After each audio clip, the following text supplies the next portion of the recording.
y a compartir el documento. Bueno,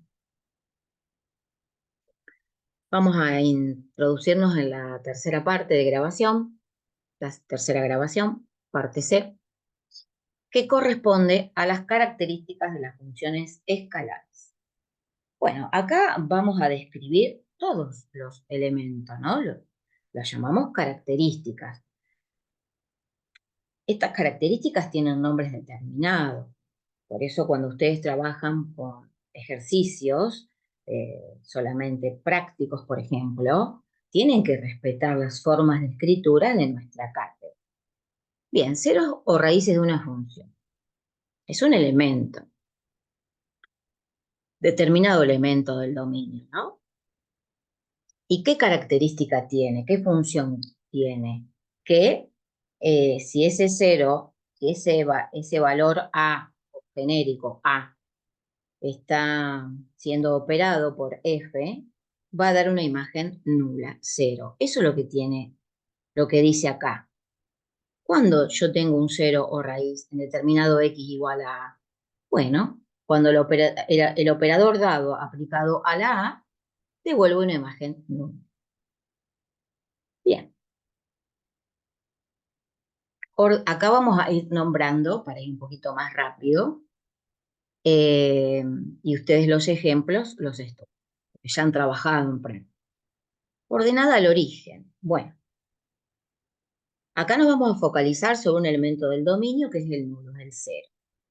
Se llama ordenada al origen de esa función dada al valor f en cero. Entonces, sea cualquiera la ley, en este caso tengo una ley polinómica, ¿sí?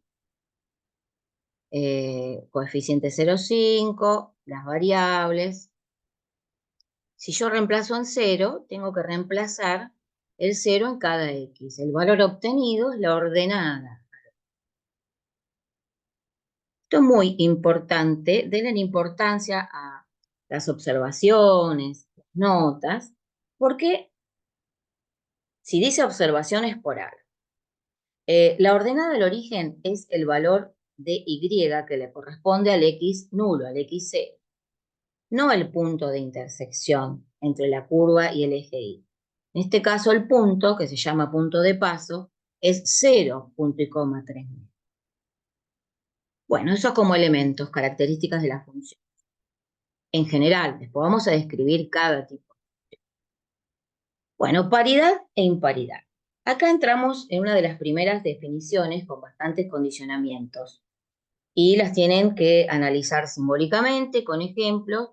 Y hay criterios gráficos aparte para determinar si una función es par, es impar, o puede que no sea ninguna de las dos.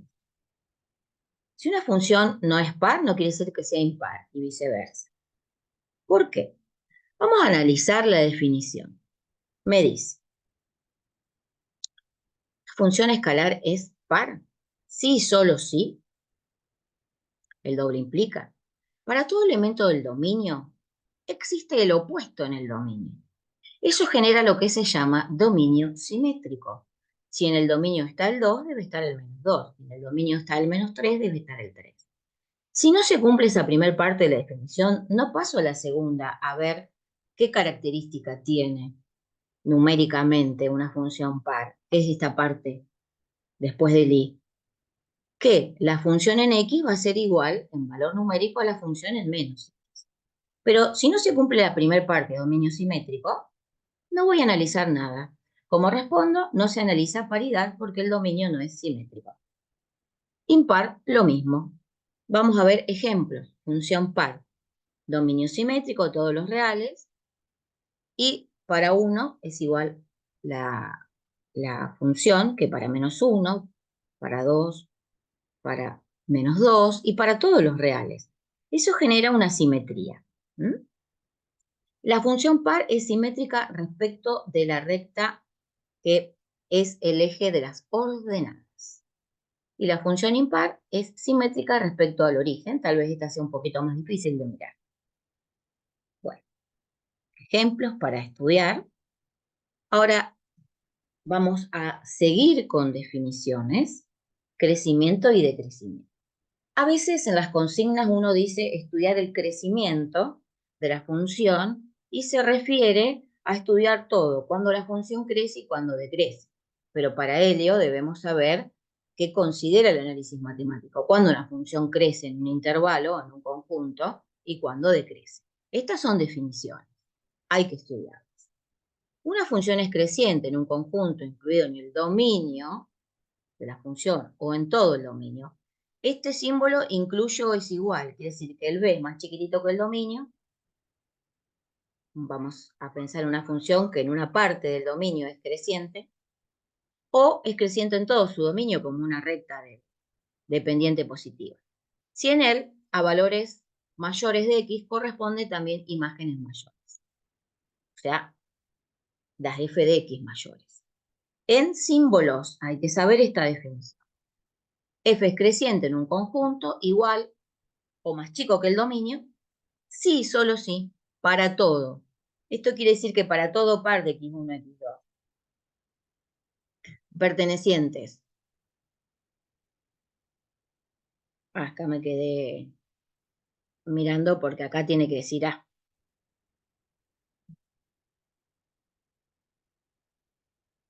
¿Sí? Los x pertenecientes a A. La relación de orden entre esos x es que el x1 es menor que el x2. Entonces, ¿qué va a pasar? Este se le implica, va solamente para la izquierda. Se va a cumplir que las imágenes van a mantener la misma relación de orden.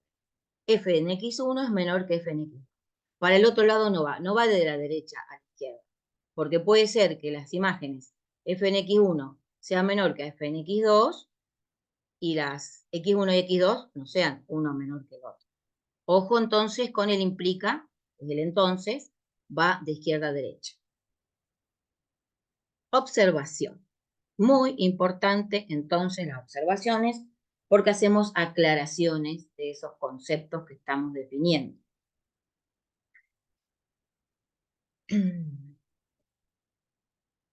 Bien. Ah, no. Remarco acá. Claro, acá era el B del B incluido, perdón. Pensé que llamaba B al conjunto de llegar. Ese subconjunto, ¿sí? B, que puede ser igual o puede ser más chiquito que el dominio, puede ser un intervalo cerrado o un intervalo abierto, ¿eh? O semiabierto, o la unión entre dos intervalos. O sea, ¿cómo expreso yo?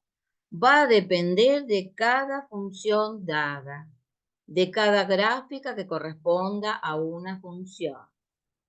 Por ejemplo, en el gráfico de la derecha, este gráfico, este intervalo es un intervalo cerrado y yo indico que la función es creciente.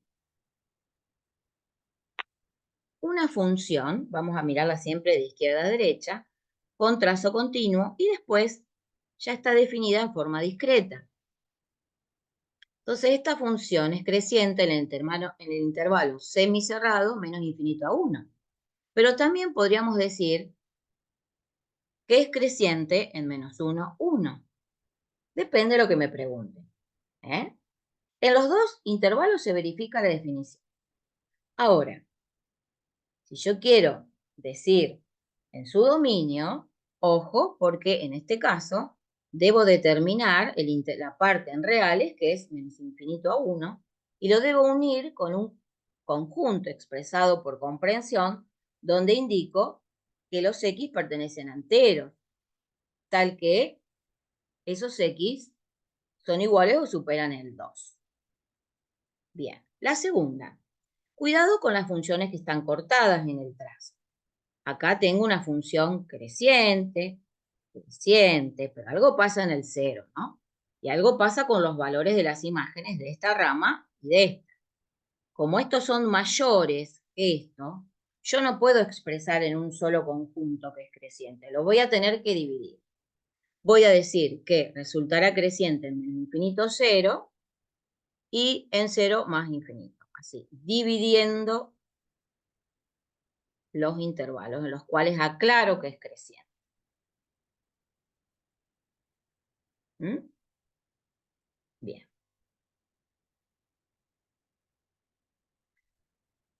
Bien, acá lo que ya les dije es incorrecto, muy incorrecto, indicar que la función resulta creciente en la unión de los dos. ¿Por qué?